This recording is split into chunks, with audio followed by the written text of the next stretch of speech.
retraites. Les syndicats sont remontés à bloc. Leur mobilisation semble pour le moment suivie, très suivie. La pétition de l'intersyndicale a déjà recueilli au moins 345 000 signatures.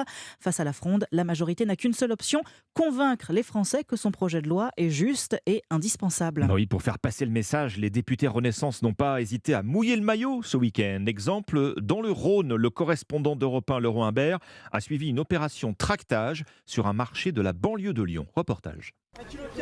Jour de marché à Sainte-Foy-les-Lyons. Cyril Isaac-Sibyl, député de la circonscription, vient défendre la réforme des retraites. Il discute avec Pascal, assistante dentaire, née en 1964. J'aurais commencé à 18 ans, c'était bon. Malheureusement, un an de plus, 19 ans, paf, je me retrouve à 2 ans de plus. Certains passants, même s'ils sont opposés à la réforme, apprécient tout de même de voir le député se confronter aux électeurs. Moi, ce que j'aime pas, c'est voir les politiques au moment des élections sur les marchés. Par contre, les voir à des moments clés pour expliquer des problématiques fortes. Là, en l'occurrence, on sent qu'il y a une vraie angoisse, une vraie inquiétude des Français. Alors moi, il m'a pas convaincu pour l'instant, mais je lui souhaite d'en convaincre d'autres.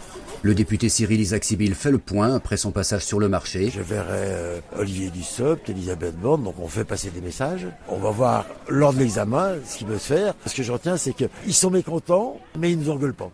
Ça fait une surprise. Le député du Rhône est prêt à revenir la semaine prochaine pour défendre la réforme. Sainte-Foy-les-Lyons, Laurent Imbert, Europe 1.